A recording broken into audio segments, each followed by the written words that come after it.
Hello, and welcome to PRISM. PRISM is a design-oriented podcast hosted by me, Dan Harden. Like a glass prism that reveals the color hidden inside white light, this podcast will reveal the inside story behind innovation, especially the people that make it happen. My aim is to uncover each guest's unique point of view, their insights, their methods, or their own secret motivator, perhaps, that fuels their creative genius. Today, I have the pleasure of being with a good old friend of mine, Barry Katz. Barry is the professor of industrial design and interaction design at the California College of the Arts, an adjunct professor in the Department of Mechanical Engineering Design Group at Stanford University. Barry was also, Barry's been working with IDEO for the last 20 years as a fellow and general advisor. We're going to hear a little bit about his experience there. He's also the author of 7 books, including most recently, Make It New, The History of Silicon Valley Design, published in 2017 by MIT Press. And Barry's also working on a great new book called Structure and Symbol for the Age of Data, which is about architecture in the Silicon Valley. Barry, thanks so much for coming on PRISM. Glad to be here. I always love talking to you. You are a gem of a human. You pretty much blew me away when you were one of the keynote speakers at a conference that I chaired back in 2002, as you remember well. So I do. This is a really great experience. You wrote this book that I read because I'm living in the Silicon Valley. I've been a designer in Silicon Valley since 1989 and had experience working here even prior to that. So I was really fascinated by your perspectives on the history of design in the Bay Area. Maybe we could start by you giving us a general context, because my first exposure to the Bay Area was when I was seeing this extraordinary work being done, I would say in the early 80s. And I actually interned at HP, which was my first exposure around that time. But what was happening before that? How did we get to that point of inflection where design started to become relevant to technology? Maybe we could start unpacking a little bit of that kind of historical perspective, because it sets the framework so well for what actually happened and how design flourished. So let's begin a little bit with what got me interested in taking a long historical look at how people like you ended up doing what people like you are now doing in 2021. I was struck by a small gift sent to me by a mutual friend of ours. I'm sure you know Gerard Ferbershaw, one of the co-founders of Lunar, one of the distinguished consultancies of the area. Gerard sent me a clipping from a 1979 Palo Alto telephone book, The Yellow Pages. And I apologize to readers or viewers or listeners who have no idea what the Yellow Pages are. Business directory for these things that we used to call telephones. And this was a page from the business directory that listed every design consultancy in Northern California, 1979. There were, if I remember correctly, 9 of them, and they were squeezed between detective agencies and diaper services. And of the 9, only one of them still exists, although not under the same name. In other words, design was absolutely not on the map as any significant part of what was important about this region. And the reason that was interesting to me is today, I think I'd be prepared to argue that there are probably more design professionals working within 50 miles of where you and I are sitting right now than anywhere else in the world. So I got interested in the question, how did that happen? How did that happen in an extraordinarily, basically in a generation? If you had asked almost anybody in that period, the late 70s, the early 80s, what are the important world centers of design? I think that there would have been a pretty easy consensus. And, Dan, you could say it too. Milan for furniture, Paris for fashion, New York for graphics, London probably for product design, maybe Tokyo for electronics, LA for whatever they do down there. I have no idea. Cars. And if you had said, the Bay Area, I think you would have been met with a blank stare. Right. One of the older folks that I interviewed in my book who migrated out here for romantic reasons, I think he had to get away from a second wife or something like that, and tried to set up shop in San Francisco as an industrial designer in the late 60s, I think. And he said anybody who would try to do that then should have his head examined. There was no client base, there were no colleagues, there was no system of suppliers and partners. It was an island, and now it's become the center. So I wanted to figure out how that happened, and I started scratching around the early '80s when the big consultancies began to form. IDEO, Lunar, Frog, where you and I first met. Mm-hmm. And I scratched a little bit further, and I found some activity in the decade prior to that. And I scratched a little bit further, and I found a few big companies that had an industrial designer on staff. And I kept scratching until I got back to, I think it was August 7, 1951, when Hewlett-Packard hired its first quote-unquote industrial designer. Wow. And they gave him the assignment that I heard from any number of people that I spoke to. It was essentially, can you stuff 5 pounds of shit into a 10-pound box? That was a phrase that kept coming up. Or maybe it was 10 pounds into, I've forgotten. So there was some early stirring of activity in the post-World War II period. This is the time when Silicon Valley was just beginning to emerge as an important tech center in electronics, in aviation, and in defense. And a few companies, Hewlett-Packard, Lockheed, interestingly enough, and a company that is now almost defunct, Ampex, which was at one time the pioneer in audio recording. They essentially invented magnetic tape recording. Mm-hmm. They had small design groups, and that was about it. The primary role of designers then was to package technology, to put the work of engineers into a suitable enclosure that wouldn't offend anybody, and that wouldn't get in the way of having the things function. And then gradually, what I described is an expanding perimeter around the areas that designers could involve themselves in. And I think that I would say that the crucial moment in time, kind of metaphorically speaking, is when computing started to get small enough, cheap enough, and fast enough that it began to move from the back rooms of large organizations onto the desktops of ordinary consumers. Mm-hmm. And that's where design is really in a position to add major value. Because people were used to consuming well-designed products in other parts of their life, and maybe computers really didn't have an identity yet, right? I mean, no, not at all. I mean, the computer was this inscrutable refrigerator-sized machine in the back room of a bank or an airline or an insurance company or the Defense Department. And, we were beginning to talk. There was one guy, you might remember Elliot Noyes on the East Coast, as he designed those giant IBM computers. That was the first exposure that I saw to computers being designed.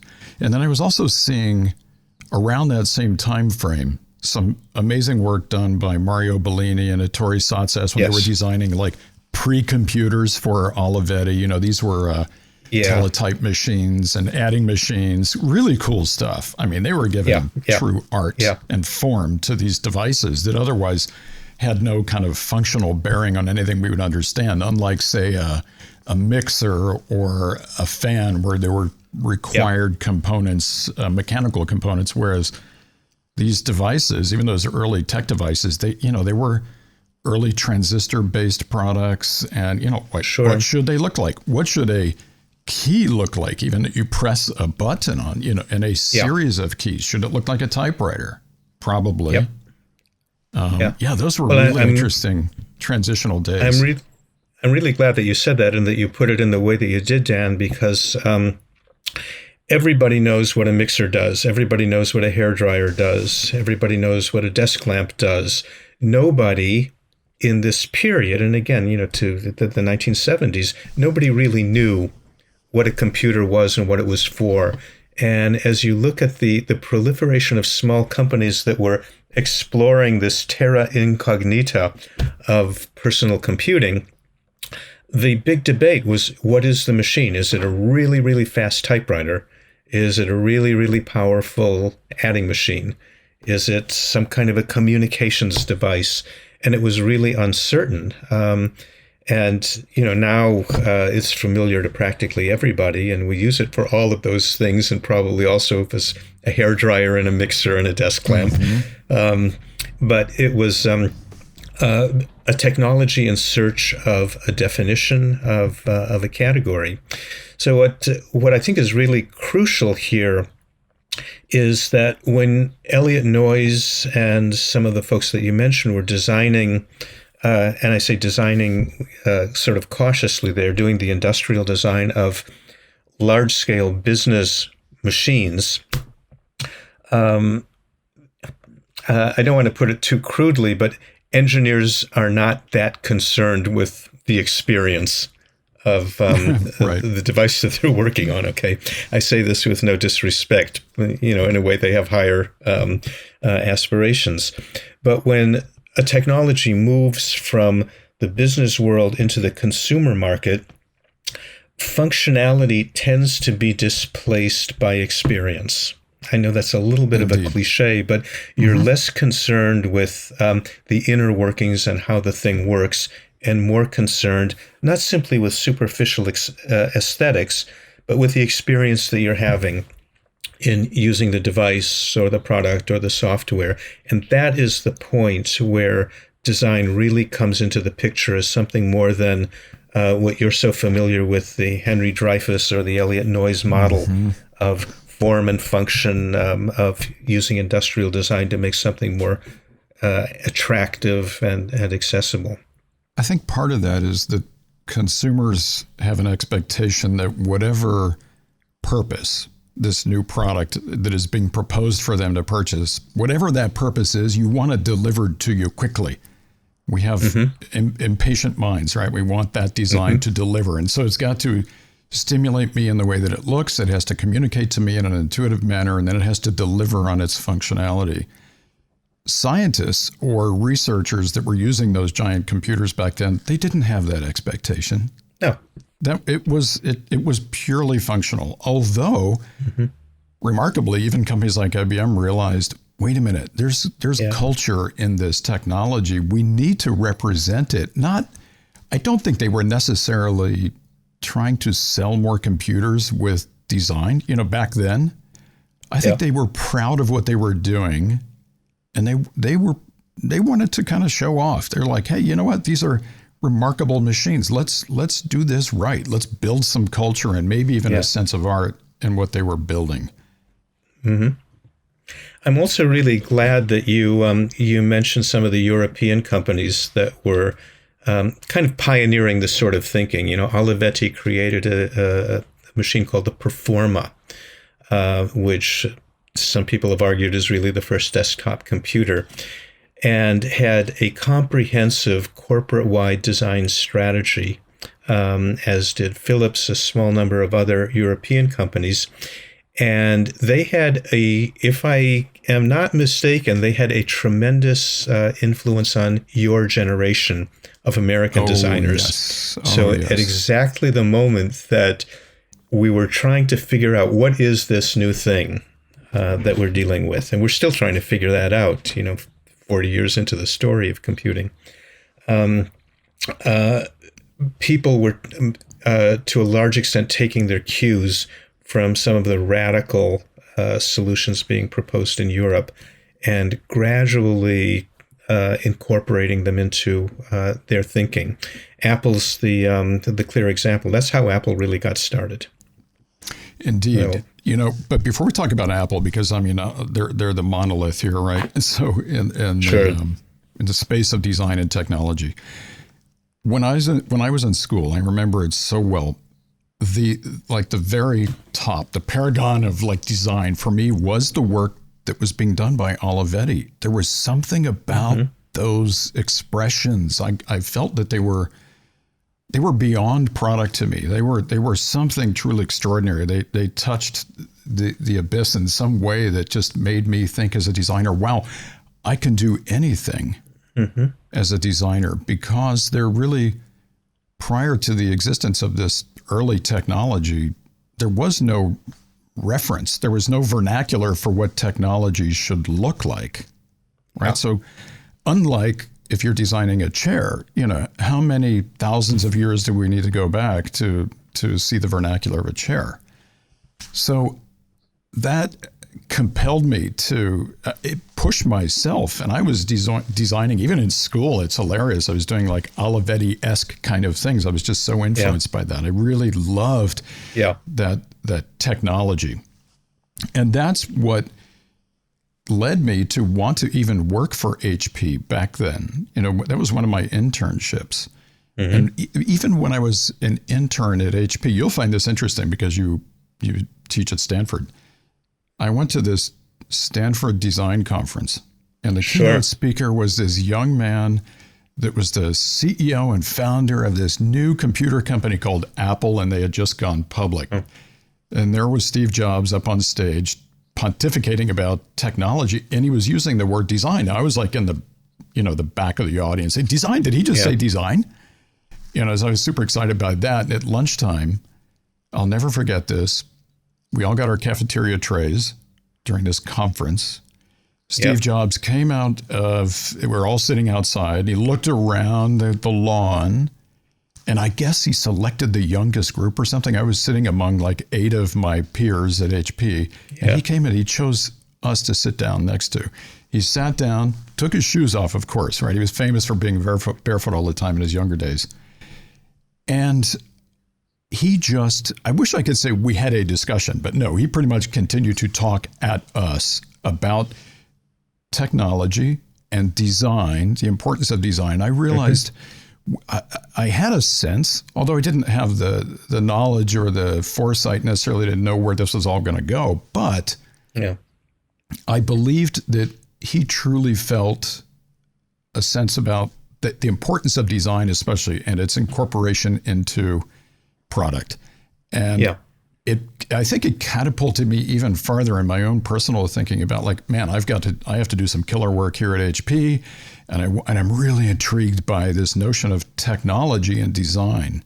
Years later, I worked with him, but that to me was kind of the turning point. You mentioned a turning point in the Bay Area. His emergence or Apple's emergence as a force, especially when he hired Frog Design. During that time period in the early 80s, that to me was the seminal moment. Let's talk about that, because everything, when you mentioned a few of the companies that were considering and hiring 1 or 2 designers in the Bay Area at that time, here's a company, a new technology company, a young, exciting, brash company, Apple, that reaches out to design firms in the world. He finds this company in Germany, in the Black Forest, right? Frog was in Altensteig, right? It was this, it's a super cute little tiny village in the Black Forest. Now, how he actually found them, I've heard stories about it, when I was there, but that is an extraordinary time period. I remember one other point, and I wanted your perspective on this. right after my internship at HP, I ended up graduating and going to Europe with a portfolio on my back. And one of the companies that I went down to have an informational interview was Frog Design. And the founder of Frog Design, Hartmut Esslinger, interviewed me. And at the time he said, this is like 1982, he said, Dan, we just met this crazy guy in the Silicon Valley named Steve Jobs. Have you heard about him? Do you know much about him? I'm like, oh, well, I just heard him at this Stanford Design Conference. So yeah, I know him, quote unquote. And I'll never forget that moment because he said, we're thinking about doing some work with him. And what do you think? And, would you eventually like to come help on this? We really like your portfolio. Could you come help us in California? I thought, wow, this firm in the Black Forest is willing to make this leap across continents to go design for this crazy guy named Steve Jobs. And I hope you told Harden to make sure that he got paid in advance. I don't think he had any problem getting paid by Apple at that time. That became legendary, how much of a retainer they got, to design these products at that time.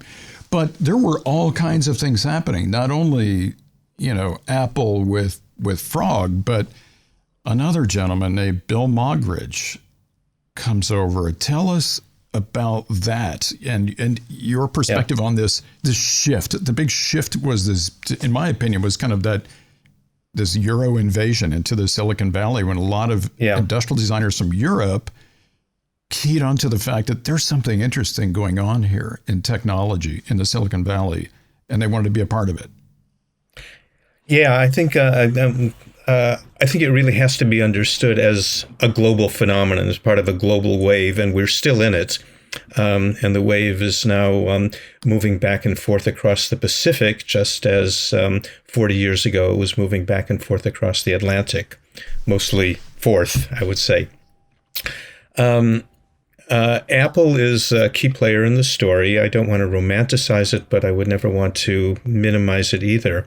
I will often say, would you have bought a computer from a company founded on April Fool's Day and named after a piece of fruit? And when I said, make sure you should have told Hartman to make sure he got paid in advance. I personally know, and I think you know a couple of these folks too, Dan, but I personally know 3 people that were approached by Steve Jobs in the late 70s and turned him down. Here's another guy, another one of these guys in jeans and barefoot or, his Birkenstocks, with this vision of something or other. And if I'll just do the work on spec, the gold will come pouring into my checking account. And I'm not joking here or exaggerating. I literally know 3 people who threw him out. They are not happy about that. But Apple, I think, has to be, I'll get to Moggridge in a moment, but Apple has to be understood as being in the right place at the right time, led by the right person. As difficult as that right person was, and in other respects, I don't think we can take anything away from him. To put that in a little bit of perspective, in that period, 76, 77, 78, I can think of about a dozen companies that were competing to bring a personal computer to the market, to the consumer market. You have never heard of 11 of those 12. And the 12th is now $1 trillion company, and at any given week, the most valuable company in the world. So when a company has a profile of that stature and defines itself as being design-driven, then every other company in the world is going to take notice or ignore it at their peril. So the importance of Apple, not just in creating, new generations of innovative products and all of that, which is a cliche, the importance of Apple for giving priority to design at the executive level, that's pretty new in American corporate history. not entirely unprecedented, but at that scale, it was just a new phenomenon. And what I would say about Apple in terms of its importance for the story that you are trying to get at, Dan, is once it became clear that a high-quality experience was going to be essential to making this new generation of tech products successful, Steve began to explore design talent around the world. And there were plenty of American designers who were a bit miffed by this, but he conducted his search in the UK, in Germany, as you said, Frog, the company that became Frog, the star designers in Italy and in Paris. And he narrowed it down through a competition that became known as the Snow White competition to design a personal computer, Snow White, and 7 peripherals, the 7 dwarfs. Mm-hmm. That competition was ultimately won by the small firm that you referred to and that you used to work for, Esslinger Design in the Federal Republic of Germany, FROG. And the condition that Jobs imposed upon it was that they moved to Silicon Valley and at least establish an outpost here. So Hartmut Esslinger moved Esslinger Design to Silicon Valley. Mm-hmm. It became Frog Design. And the larger importance of that, I think, is that it was really Apple that began to engage this small community of tech-oriented design professionals who were starting to spill out of Stanford, arriving from London and Germany and a few other places. And that would ultimately give rise, excuse me, to the major consultancies, which became the defining identity of Silicon Valley design. Mm-hmm. And they're the ones that you know, the company that became IDEO, the company that became Frog, Lunar, and now then a second and a third and now a fourth generation of companies that are at this point almost beyond counting. I find this to be so fascinating, the evolution of the whole design industry in the Bay Area. And in that regard, starting at that moment, that transcendent moment in the early 80s where it just came alive suddenly. Yeah. I remember prior to joining Frog, so, even though I had talked to Hartmut about him meeting Jobs and being a part of this Snow White program, I was aware of it. I had gone to Dreyfus in New York City in the meantime. And when I was there, I saw the first Snow White examples coming out, of course. And I saw on the back page of ID Magazine, the Apple IIc. It was that particular design that made me think something is going on here. Mm-hmm. I really should be a part of this. Yeah. And that's when I reached back out to Hartmut. He basically said, "Hey man, where have you been? Come on, let's come out to California right away." Yeah. And indeed, it was renamed Frog. It was Esslinger Design, but it's not the Federal Republic of Germany. Do you know what it was named after? The little mascot. Yeah. Well, in that part of the Black Forest, especially the deep Black Forest where it was located and founded, there were a lot of frogs. Literally frogs everywhere. And a certain time of the year, especially, I forget when it was, like maybe late summer, it was kind of disgusting because you drive on the roads and it's frog genocide on your way to the hotel. It's weird, that part of the Black Forest. But anyway, that was the original name based on that. Mm-hmm. So what did they do? Dan, if I could jump in and just add one more gloss onto this whole thing, and that is there's an old story of companies hiring designers to improve their products. That's sort of the history of design in this country, and it's a great history. What happens very rarely is designers being given the opportunity to design not just a new product, but a new product category, and to create a language for it and to figure out what is this thing all about. So if you were asked to improve last year's toaster, and give us next year's toaster, you look back at last year and the year before and the year before that. There is a language of toasters, and you run with it. But if you are asked to design a mouse, the patent for the mouse was called the XY position indicator. So somebody walks in and asks you to design an XY position indicator for, where do you start? That you don't look at last year's model because there was no last year's model, or a modem, or even like a digital answering machine or something like that. They are entirely new product categories, and the opportunity to do that does not come very often. And what really defined the design profession, I think, in Silicon Valley, argue with me if you like, is this ongoing challenge to designers of giving form and language to entirely new product categories. Yes. In addition, giving an identity and a personality to something that otherwise is purely represented by the software that you might see on the screen. Yeah. So it's really, it's true conception, if you will. It's like, okay, well, it's blue sky design. You have to, you sit there sometimes to scratch your head like, well, how can I and I do this now, how can I represent this very unusual abstract technology that, it takes even my design team, it might take months to figure out even how some of this stuff works. I mean, we're doing CRISPR technologies and human genome sequencing. And I think that's another thing about the Bay Area. You get exposed as a designer to some remarkable innovation, and you're asked to give it a face, give it an identity, and make that identity, by the way, approachable, friendly, sometimes warm,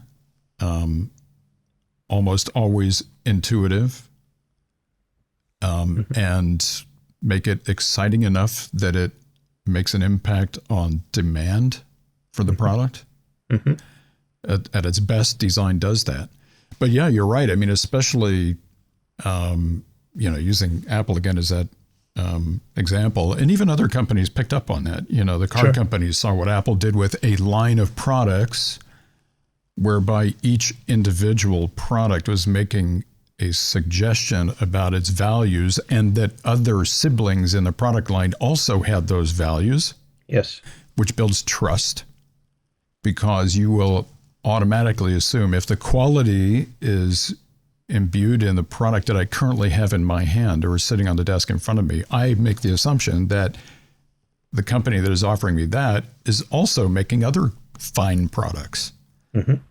And that notion hadn't really been expressed in a manner that was so clear as far as, like, especially sibling likenesses and languages.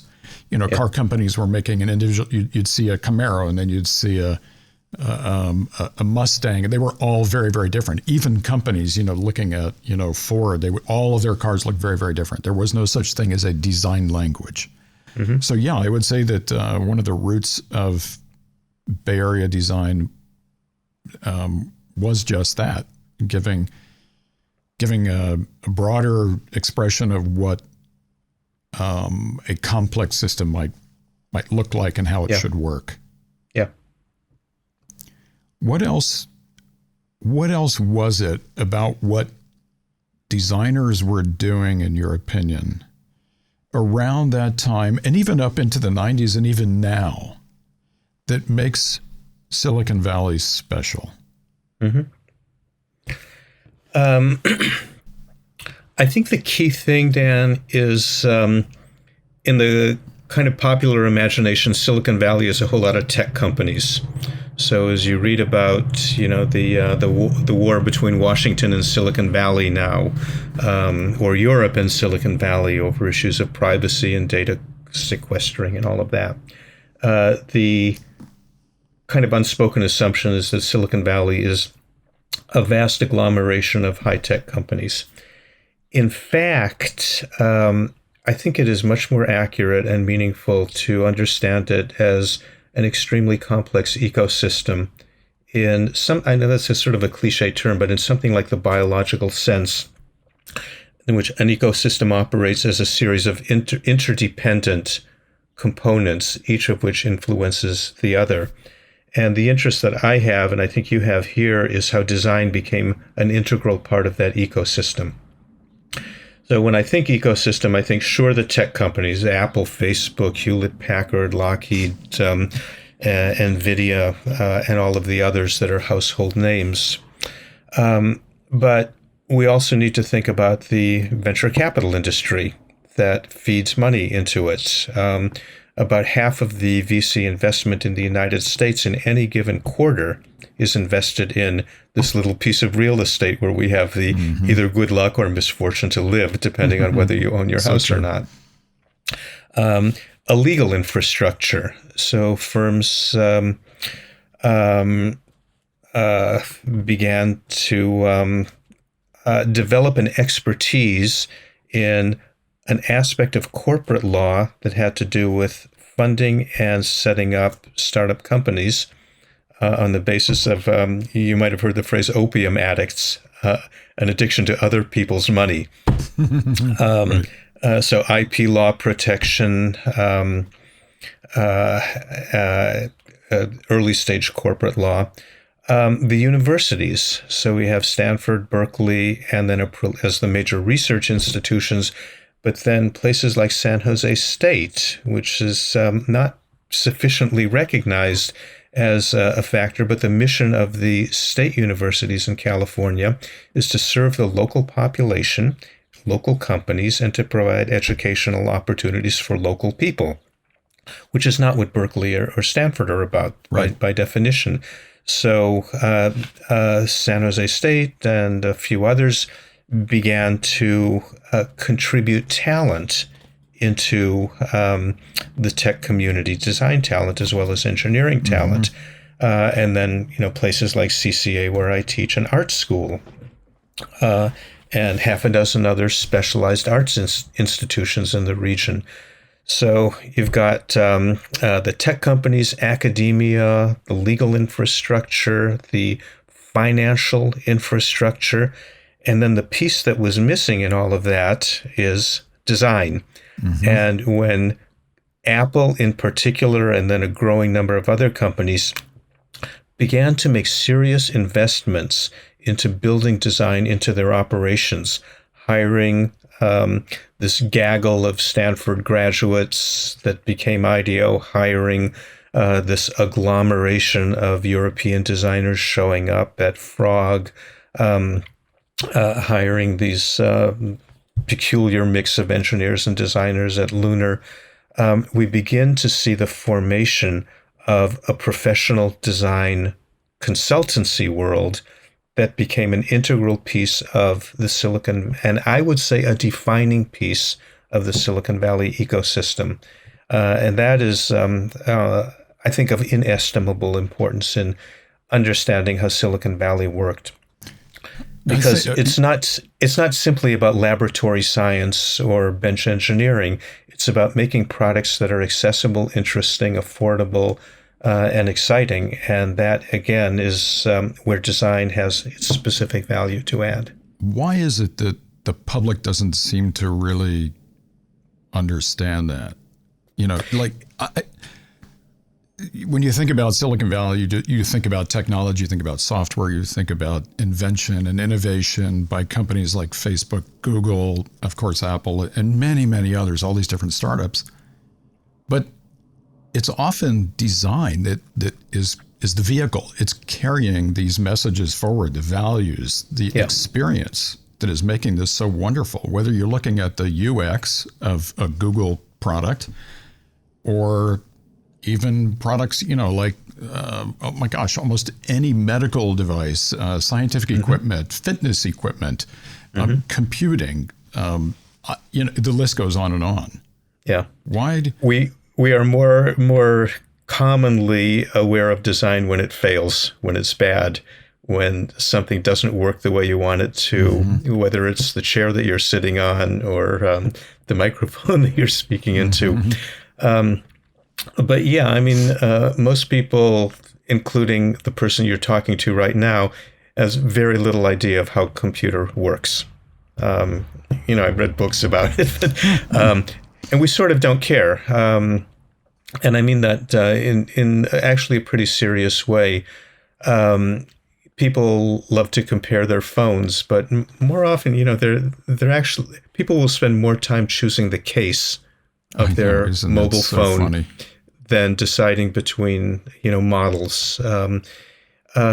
And I don't mean that in a trivial sense. What I'm trying to get at is the idea that we are coming to understand that the technology is now pretty dependable. It's extraordinary. I mean, I have a little Miata, the Mazda sports car.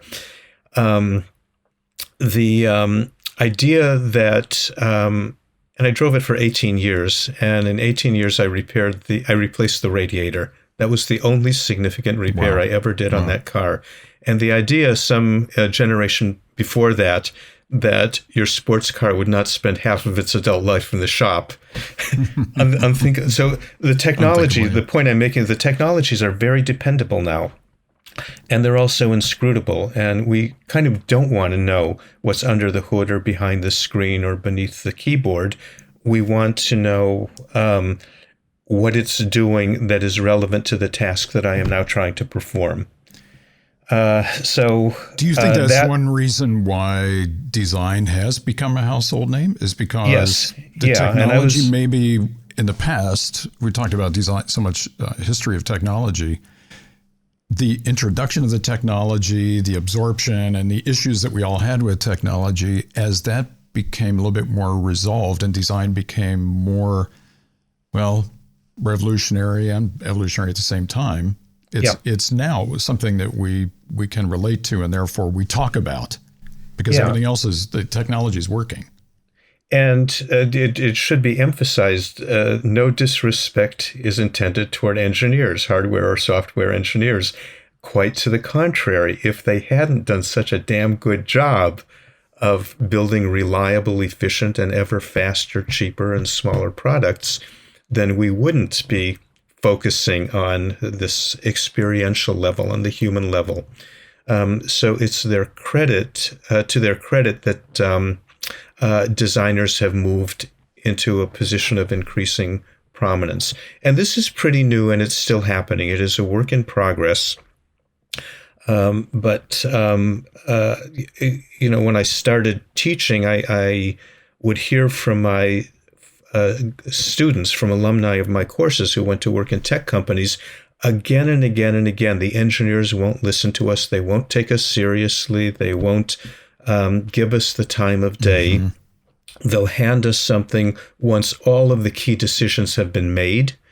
And, that phrase that you probably heard way back when, make it pretty, put it in a box, and all that. And that's just no longer really the case. There's still a lot of uncertainty about what designers do and how they do it and why they make the decisions they make. But I remember a conversation with Doreen Lorenzo, who was the CEO of Frog after Hartmut Esslinger stepped down, in which she said, a design strategy is now as important as a business plan. Mm-hmm. And most companies, whether it's because Apple hit the $1 trillion mark or for whatever reason, most companies now recognize that designers need a seat at the table earlier on in the process than, at the end of the day. If I can use an image that really appeals to me, I had a conversation with the chief designer at Tesla, Franz von. I'll have to fill this in afterwards because I'm just suddenly blanking on his Holzhausen or something. Holzhausen, Franz von Holzhausen. And I asked him what was different about being a designer at Tesla, the chief product officer, in fact, and his previous jobs. He worked, I think, at Chrysler before that, and I'm slipping. I should have looked this up beforehand. But what he said to me is that the typical pattern in the auto industry had been that design was a link in a chain, an important link. And, a chain doesn't work if one link is broken. Mm-hmm. But it was a link in a chain that connected R&D to engineering to design style to marketing, figure out how to sell it. And what he told me was, at Tesla, we are not a link in a chain. It's more like the hub of a wheel. We are present at the beginning of any discussion about, at the highest level of the product definition. And it's really our job, like the hub of a wheel. Think of the spokes connecting the aeronautical engineers who are concerned about the airflow over the hood, the mechanical engineers who are working on drivetrain, the electrical engineers that are working on the Panasonic battery pack, marketing. And it's actually design that is connecting all of those parts from the beginning of the development process to the end of it. And that is something that is pretty new in the auto industry and has had an impact because of the extraordinary success of Tesla throughout the industry. And it's also a pattern that I think you can see in other industries as well.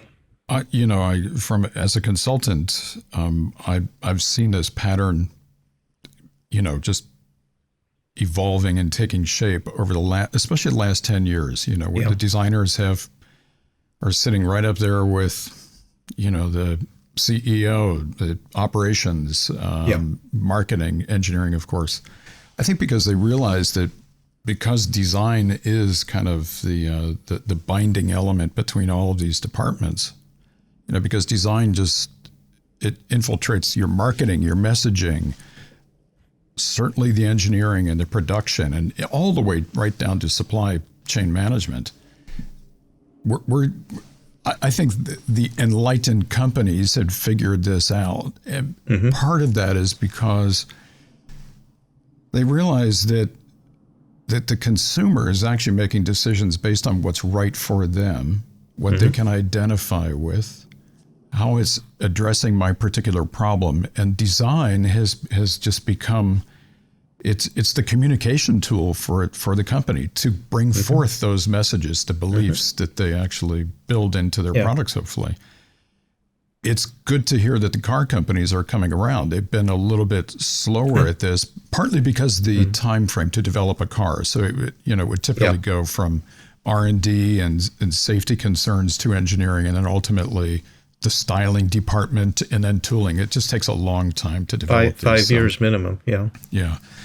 But when you're designing and developing these consumer electronics or computing products or even scientific goods like we do, it's the consumption pattern. It's very fast. Yeah. So design really, I think, it has to have a seat at the table early on for the whole process to work. Which raises an interesting question that will be very relevant to you and your line of work, and that is the relation between the internal design groups within companies, which are having growing prominence, and external consultants, such as Whipsaw. And there has been some speculation in the pages of Fast Company and a few other magazines that the consultancies may be a victim of their own success in making the case that design is important. So companies, healthcare, automotive, consumer electronics, food and beverage, everything, have heard the message and are building their own internal design teams. I keep hearing about this, and people have asked me, is this a threat or something, to the existence of, and it becomes like an existential question.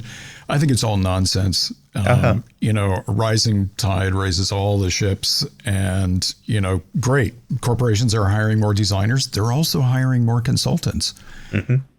We are seeing a lot of consulting firms, especially in the Bay Area, being bought out. Yeah, all of them. Yeah, and we're one of the remaining private ones. Sometimes these firms lose their identity or their verve, their passion. I'm not sure what it is. What happens when you get absorbed in a big corporation like that? No. But individuals that have a vision that want to be independent, there's still room for those kinds of consultants too. I mean, we're seeing an increase in business, not a decrease. Yeah. I just love the fact that almost every company, that even the startups, some of the first people that they hire are designers. Yeah. UX, ID, graphic design, identity, branding. It's so essential. And if you don't, it's just a huge missed opportunity. Like, why wouldn't you? If it will more likely make you successful, why in the world wouldn't you? Yeah. When I started working on my book on Silicon Valley design, Make It New, I began with an approach that any responsible author would take. Okay, this is a book about Silicon Valley design. Define Silicon Valley and define design. And I couldn't do it. Silicon Valley is a state of mind that extends from Lucas Ranch, north of the Golden Gate Bridge, to the Santa Cruz Mountains. And design, I mean, there are designers that work on intricate internal mechanisms of surgical robots, and there are designers that work on the aspirational lifestyle experience of preteens.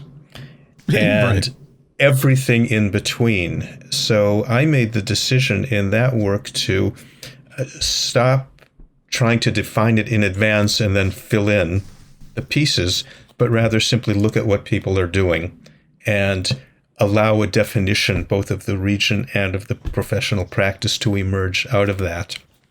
Good. And so I would, that is intended to endorse what you just said about the consultancies versus the internal corporate groups versus the one-person studio and the boutique group. It's an extraordinary range. And the other piece of that I'm finding breathtakingly interesting is not just the proliferation of different ways of being a designer. You use the term existential there. I like it. But also an expanding perimeter around the types of problems that designers are being called upon or demanding a right to participate in. The famous wicked problems, which are no longer. That brings me, sorry to interrupt, but please. Brings me to the whole trend of design thinking and the fact that so much of that started in the Silicon Valley, and that will most certainly be one of the legacies of our time. Right. Yeah. And, I think that IDEO really pushed that forward, even though I think most designers like myself would even say, well, what do you mean design thinking? That, to me, when I started hearing about design thinking theory, I was like, well, wait a minute, we've been doing this for a long time. Yeah. So what's your perspective on that? And is that one of the legacies of the Silicon Valley, design thinking? Yeah, I think it absolutely is. Another book that I worked on with Tim Brown, who's the former CEO of IDEO, is called Change by Design. And it, I have to say, it really introduced the idea of design thinking to the business community in a big way about 10 or 12 years ago. We just did a 10th anniversary edition of it. Design thinking is widely maligned. It is widely misunderstood. And it is the fault for that lies mostly with its own practitioners, I think, more than with its slander from the outside. Do tell.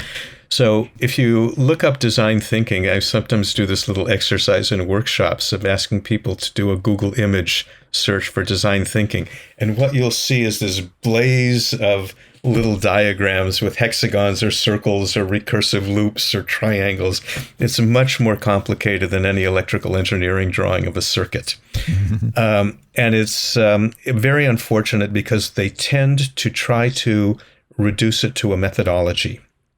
I say it's something like Alcoholics Anonymous. It's an 11-step process, and at the end of it, you're clean. You turn the crank, you do some prototyping, some brainstorming, some user observation, some whatever. You turn the crank 5 times, and you get an all of our clients that ask for it expect something to pop out of the other end. Yeah, somebody like an extrusion process, and then boom, there's your solution, and it will be successful because we use this design thinking process. Somebody at IDEO told me that a client walked in and said, "I want you to give me the iPod of meat." So the way I prefer to think about design thinking is not as a methodology, but as a philosophy, as a way of thinking about problems. And I will often reduce it to two pretty simple formulations. The first is that there is no problem that cannot be thought about as a design problem. And I mean that quite seriously. You know, you're having problems with your kids. How would a designer think about this problem? Because at the end of it, or behind it, there are strategic decisions being made that you might not even be aware that you're making.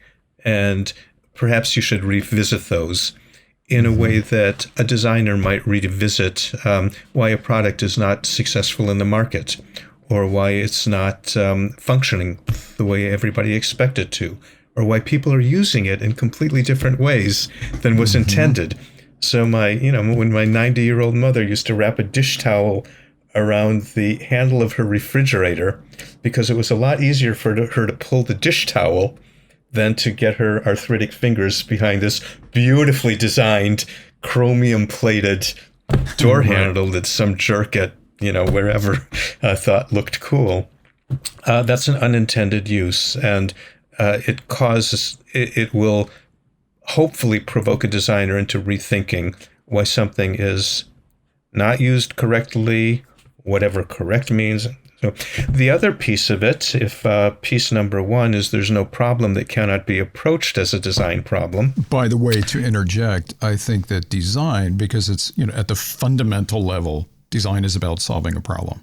Yeah. And one could even say that life is basically a string of problems that need to be solved. We go about this every single day. Almost every move you make, you're trying to solve a little micro problem. You might not even consider it to be a problem.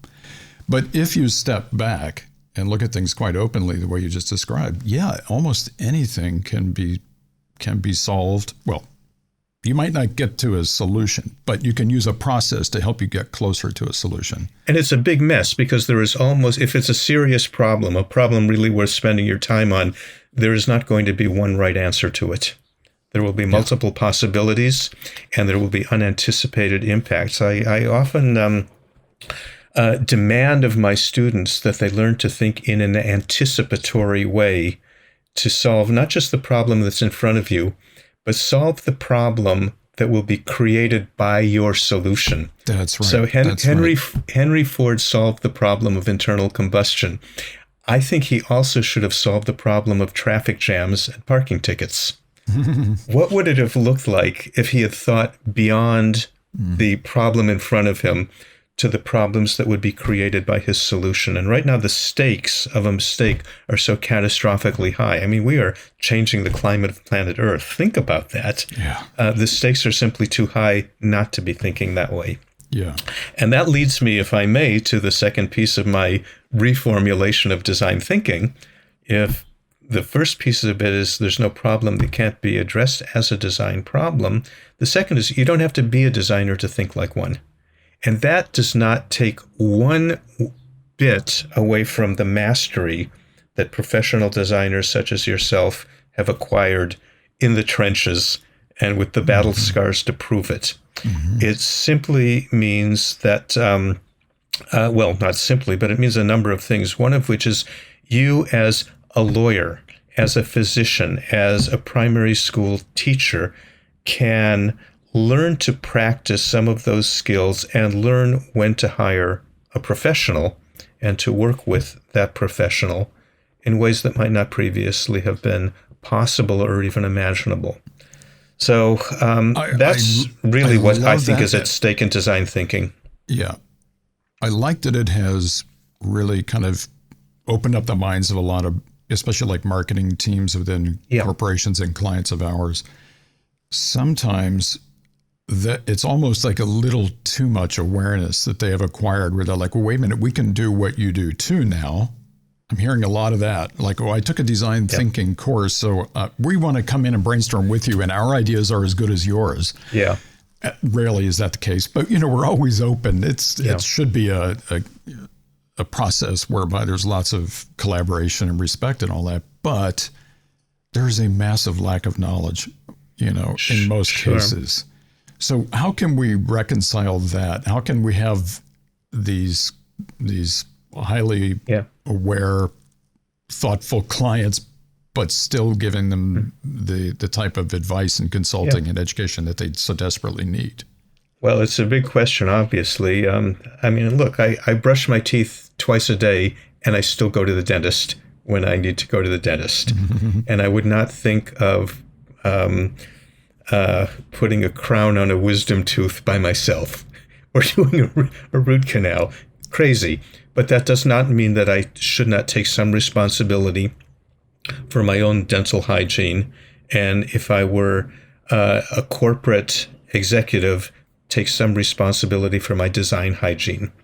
And that does not mean I have to be one. It means I have to know what they do, designers, how to work with them, how to smooth out tensions among various business units, functional or geographical or whatever, so that designers are working effectively with marketing teams, with engineering teams, with product teams, and all of the rest. And that is part of, I never really thought of using the term design hygiene before, but it popped into my mind.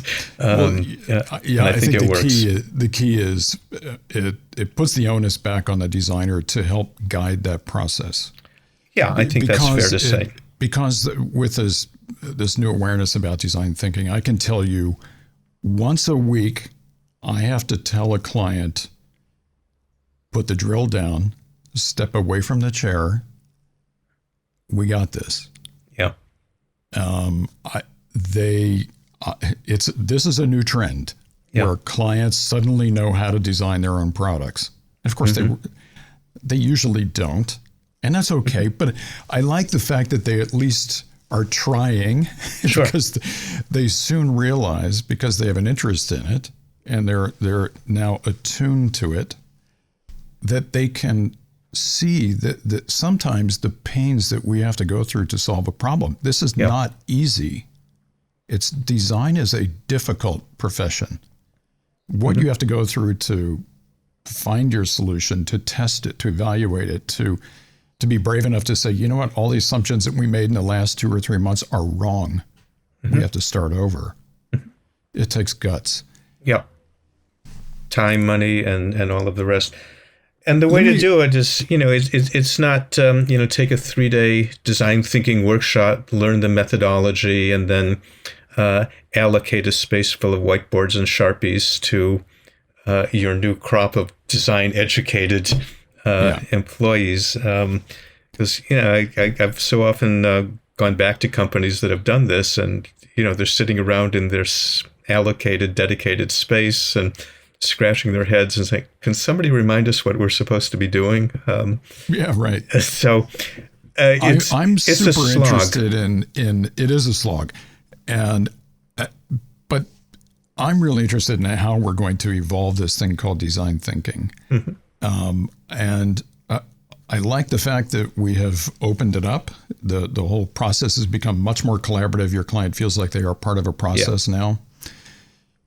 But I think we need to flesh it out more. We need to give it more body. We need to give it more means of expression, and it needs to be jolted out of these stereotypes about what design thinking is. One technique that I've been using with clients is I'll say, let's talk about design seeing. And that kind of stops them in their tracks right away. And when you realize that seeing is so far beyond looking at something, it's about observation, it's about perception, it's about adopting a new way of thinking and feeling about something. I find that we're able to get to the heart of a matter even a little faster when you, again, introduce a new concept about how to solve a problem. And whatever your method is as a designer or a team, that's really what the objective is to take something to a new level, a new place, explore. And I mean, that to me is a real definition of innovation, where you're going somewhere new. It's just, a new frontier. It's hard to get to it. There's no secret methodology. We're all a little bit different. I think to be able to recognize it as a team when you are on the cusp of something, that's when the real joy of this whole design process to me becomes, just so much more exposed. That's really nice. George Nelson, who's one of, as you know, one of the real pioneers of American design, and as at the helm of the Herman Miller Company, one of the great design-driven companies in the U.S. I know it well. I worked with George. Yeah, he wrote a book. I've forgotten the exact title, but it's Design as Seeing, or Design as a Way of Seeing, or How to See Like a Designer, or something like this. Mm-hmm. And he was very much interested, as he was in that period decades ago, in the visual, what a designer sees when he or she walks down the street or enters into a grocery store. And I think that what you're getting at now is that it's more than simply the optic nerve being stimulated. Mm-hmm. But seeing possibilities, and not just seeing forms, seeing opportunities, really seeing beyond the present. And I would like to think that companies that hire designers are hiring, they're hiring a set of skills, they're hiring a body of experience, but they're also hiring somebody who will think differently than they do. Yeah, I think that's the key. Beyond the status quo in which they're operating. And it involves a risk. I mean, it's a money risk, it's a time risk, it's a personnel risk. That comes to the heart of what consulting is all about. To be able to go to an outside source to get a different perspective, a new way of seeing something. And that oftentimes just shakes one's reality in a way that makes them think, okay, there is a different possibility. Sometimes you have to be incredibly persuasive about getting a client to see that mm-hmm. moment of inspiration. But I think that is one of the powers of being a consultant. Mm-hmm. So absolutely moving beyond design thinking and even introducing other forms of how you go through this very difficult process of taking something from a nothing to a something. Mm-hmm. Let's talk about like how have designers added value in this whole Silicon Valley story? I mean, in a way, I kind of feel like the Silicon Valley, we're living in a Renaissance period, right? Mm-hmm. Technology, the birth of different technologies, and then giving technology an expression. I think one could say that's one of the legacies of designers, in the Silicon Valley. But where do you see, like, where have we made these biggest contributions? Mm-hmm. Is it humanizing the technology? Is it giving it the kind of warmth and the friendliness that everyone seems to crave? What is your opinion about that? I remember when our mutual friend, the late Stephen Holt, used to tell us. It's the Renaissance and they're handing out the marble. Get in line. Yeah. I think that what's happening is, and again, it's part of a historical process. And I don't want to get too deep into history, which is more interesting to me than it is to most other humans. But what has been happening, of course, in the world of technology, pioneered in Silicon Valley, let's face it, is it's Moore's Law in action. Products have been getting smaller and smaller and smaller. Processing speeds have become faster and faster and faster. The idea that you could be sitting with a computer on your desktop was unimaginable in 1980. That you could be holding it in your hand or resting it on your lap in 1990, that you could be wearing it on your wrist in 2000, that you could be having computer processing power worn in the form factor of a wedding ring, or the next stage I'm pretty sure is going to be implantable as a consumer product. What does all this mean? You and I are both old enough to remember when email was introduced, right? So the first generation of email, it was horrible and it was wonderful. It was wonderful because I could communicate with my friends in Israel or China or Brazil at any hour of the day or night, leave them, to respond whenever it was convenient to them, and so on and so forth. It was horrible because you dialed it up on a screeching modem. it crashed. And I mean, the experience was thoroughly unpleasant. Oh, yes. But, we didn't care because it was so new and so exciting. Yep. But then as it became increasingly pervasive. Oh, and one other thing. How often did we check our email in that first generation? For me, it was twice a day. Yeah. Once in the morning when I got up, once in the evening, at night before I went to bed. Yeah. And now, according to Google Analytics, I think it's something like 50 times a day, unless you're in China, in which case it's 24 hours seamless. Constant. Yep.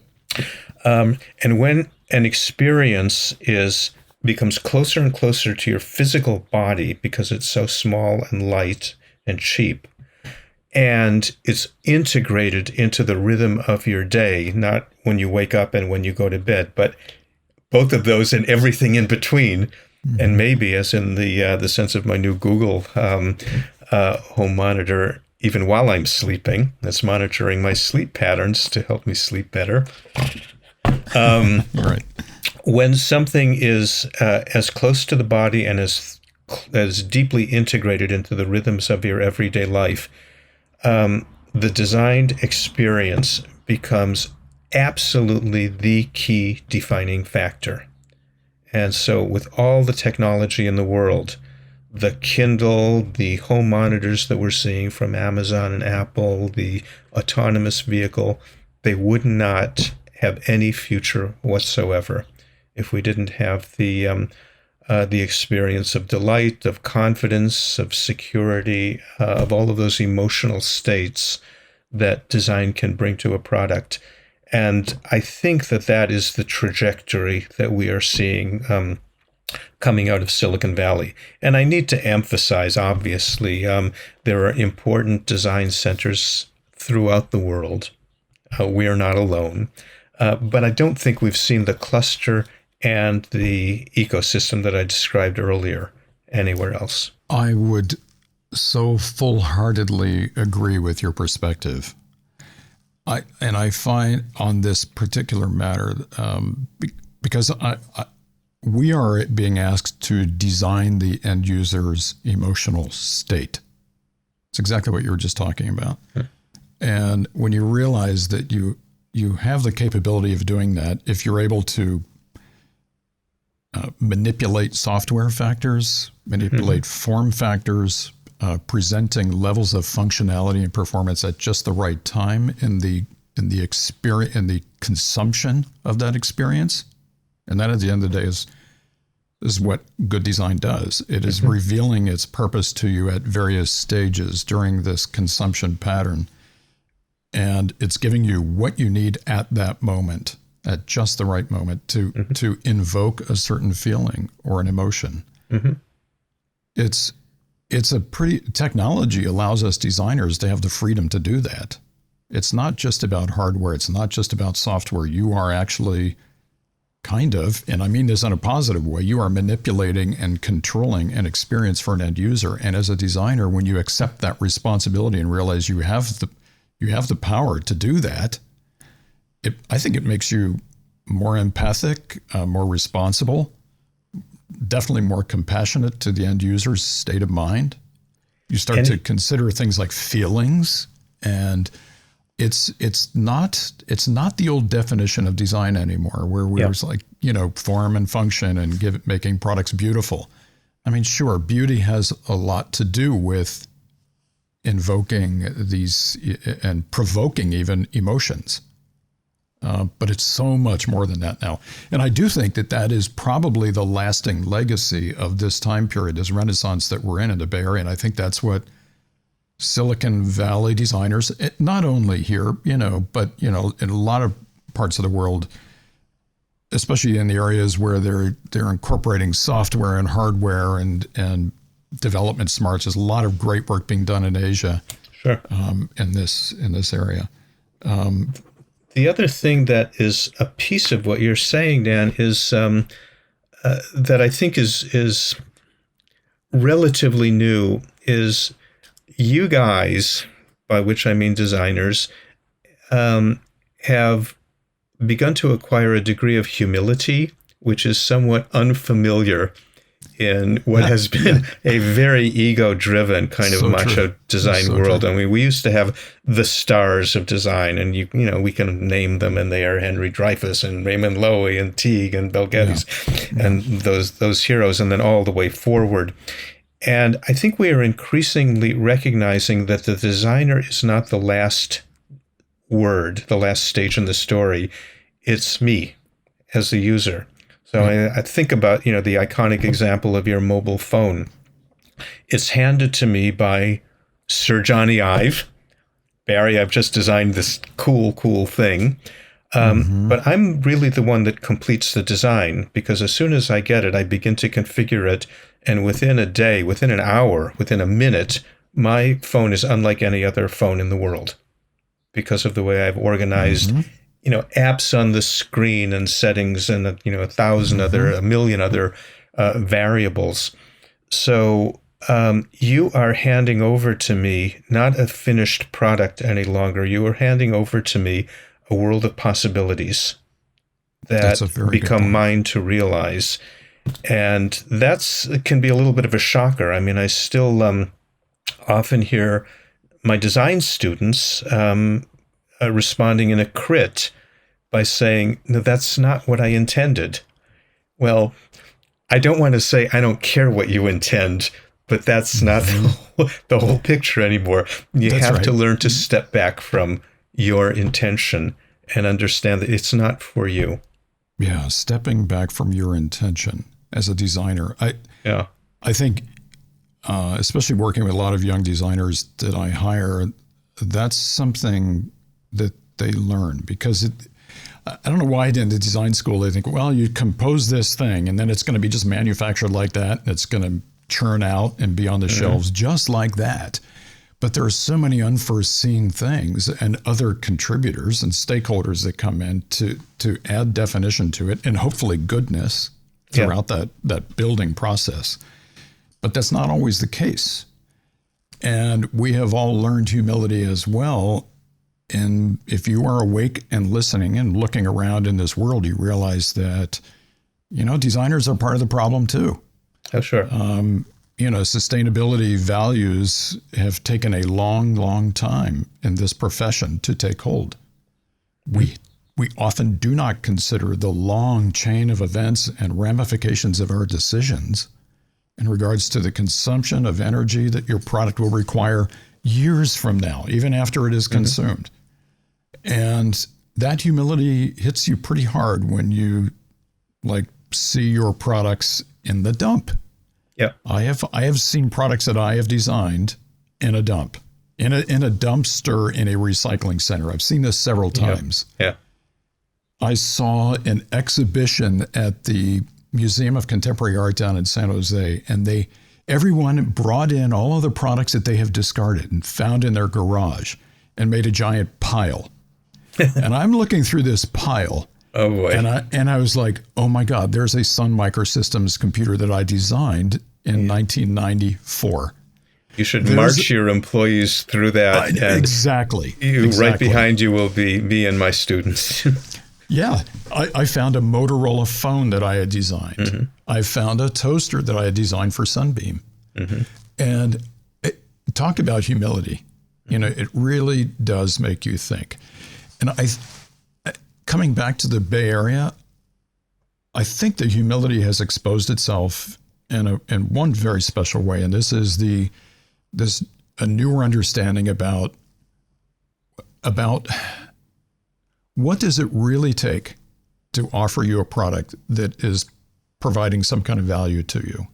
Does it have to be some big clunky thing with all these different features? Sometimes no. Oftentimes, no. Give me one or two features. That's all I need. So you're starting to see, well, you know, several years ago, minimalism is suddenly reemerging.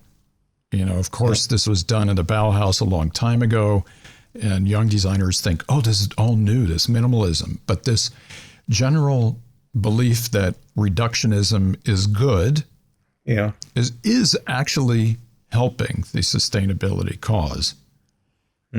You know, less material, more performance from fewer functions. And I think it seems to me like a lot of those values have been born here in the Bay Area. Not exclusively for sure, but it's definitely a value. Do you see that? And as I say, these new product categories emerge. Fitness monitors is a good example, which has a deeply rooted history in the Bay Area. I am, as you may know, a long-distance runner, and I went crazy last time I tried to buy a watch, a fitness watch, because I wanted a watch that would do 4 things. It would tell me what time it is, how fast I'm running, how far I'm running, and at what pace I'm running. And but it gave you 400. It's I didn't want a heart monitor. I didn't need it. If I have a heart attack, I will know I'm having a heart attack. Thank you very much. I didn't want a garage door opener. I didn't want something that would fend off my enemies with a shriek or a mace spray or something. I wanted 4 function. It was almost impossible to find something that, because of the magic of programmable chips that wouldn't do everything for me. And so most of us are now walking around with products. My watch is an example, my camera is an example, that do so much more than I will ever even know about, much less be able to deal with. Can I share a little story with you that your listeners may find amusing? Course. Years ago, close to the beginning of my teaching career, I was teaching a design seminar that was it was theory and history, so the students were from every design discipline in the college. And somehow it came up, a student told a story in class. She was a graphic design student, and she said that she had the habit, when she came home from the grocery store, of taking everything out of the original packaging and putting it into its own canisters, her own ceramic or her own, decorated tin or whatever, because she hated opening her kitchen cabinet doors and seeing this blast of advertising coming at her. So she customized.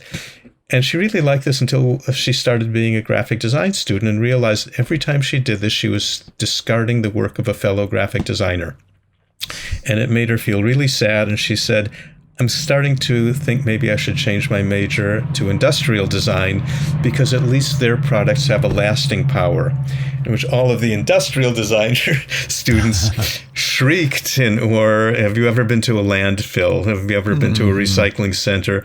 And one guy said, and I'm sort of thinking I wish I had done the architecture program instead of ID, because at least their products are permanent. And the architecture students fell on the floor in agony, and talked about the beautiful office building that they had done that was repurposed as a spa, and then the owners did this weird thing to it. And one architecture student finally concluded, I'm sort of thinking about switching to graphic design, because at least they have no pretension at permanence. And the circle was complete. Yeah. So I can't solve this problem. Obviously, you're closer to being able to than I am, and you can't solve the problem. But I think we just have to keep being human, and that is, to be human is to create. But to take a greater degree of responsibility for what we create. Absolutely. And that's where I was going with that, is just think about what you're doing and realize you're not going to solve everything right now. You're not going to be able to put the whole picture together. Civilization is built, one brick at a time, and make a contribution, make it as thoughtful as you can, be responsible, think about the impact that it has on so many other elements of the infrastructure, and just be smart about what you're doing. And it's really impossible to do that thoroughly. I mean, this whole concept of wicked problems that began to emerge in 1972, actually, when the famous essay was written, it's all about how the easy problems have been pretty much taken care of. We can do a hinge on a laptop, and somebody will do it better than somebody else, and it will be improved over time. that's a pretty simple problem to solve if you've got the mechanical chops. A piece of playground equipment is more complicated. The experience of flying cross-country is way more complicated, and outward addressing the problem of pediatric obesity in the United States or unwanted teen pregnancy in West Africa. Those are not problems that have a correct answer and an incorrect answer. Just choose one. They are open-ended, multifaceted, and, in a certain sense, insoluble. You can do better or you can do worse, but you're never going to get it right. And you just have to be prepared to admit that and think as hard as you can about what could go wrong. An example that I'm thinking a lot about now, partly because there's a new book about it, is Juul, the vaping phenomenon. So these two guys, graduate students at Stanford, I am willing to say that they started out with the best of intentions. They were smokers who were thinking about how to cut their smoking addiction and delivering the addictive nicotine in a way that was not combustible tobacco. And this is very controversial, of course, and how what may or may not have been a well-intentioned master's thesis project turned into, I think, a $21 billion empire for the tobacco industry is a pretty sordid story of, at best, how good intentions can go awry and turn into this highly addictive product that has hooked a generation of middle schoolers on mint-flavored vaping and all of that. So could they have predicted it? Should they have predicted it? I actually don't have an easy answer to that, except to say that it's the kind of an object lesson that I think we all need to be thinking about. What will a world look like in which cars don't have drivers? What will the world look like in which psychiatry is performed by an intelligent system, by an AI? What will the world look like, ... So more and more, what I would say, Dan, is designers have to be thinking not just of the consequences of failure. What happens if you fail? That client doesn't come back. Maybe you'll get sued. Okay. Think about the consequences of success. That's where the real problems come in. That is beautiful, beautiful advice. That's why I invited you on this podcast, Barry. And I think if everyone took just that piece of advice from you, they would do well. Barry, I cannot thank you enough. I really enjoyed this discussion, and I can't wait to see you. The pandemic is almost over, although I keep hearing it's not quite over. But I shall see you soon, my friend. Well, Dan, I thank you for adding that word "friend" on. That's at the heart of it all. I always enjoy talking to you. I am thoroughly vaccinated, decontaminated, purified, exercised, and ready to sit down with you face to face anytime you want. Can't wait. Thanks again, Barry. Thanks also to your whole staff for putting this together. You bet. See you. Thank you for listening to PRISM. Follow us on whipsaw.com or your favorite streaming platform, and we'll be back with more thought-provoking episodes soon. PRISM is hosted by Dan Harden, principal designer and CEO of Whipsaw, produced by Gabrielle Whelan and Isabella Glenn, mix and sound design by Eric Buell.